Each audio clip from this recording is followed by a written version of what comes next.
ফ্রান্সের বিখ্যাত শাসক তথা বিশ্ব ইতিহাসের অন্যতম জনপ্রিয় চরিত্র নেপোলিয়ন বোনাপার্ট, যার প্রকৃত নাম নেপোলিয়ন দ্য বোনাপার্ট, ছিলেন একজন পরাক্রমশালী যোদ্ধা এবং দক্ষ প্রশাসক।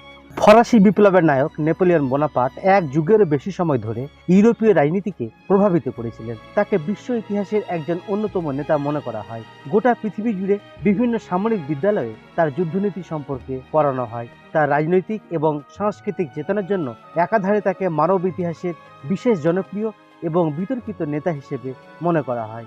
1769 সালে 15ই আগস্ট কোর্সিকার আজাসিও শহরে নেপোলিয়ন বোনাপার্টের জন্ম হয়। 16 শতকে নেপোলিয়নের পরিবার লিগুরিয়া থেকে কোর্সিকাতে চলে আসে।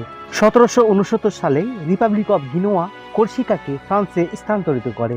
বংশ পরিচয়ের দিক থেকে নেপোলিয়ন বোনাপার্ট ইতালির হলেও জন্মসূত্রে তিনি ফরাসি নাগরিক হয়ে যান। তার বাবার নাম ছিল কার্লো মারিয়া দা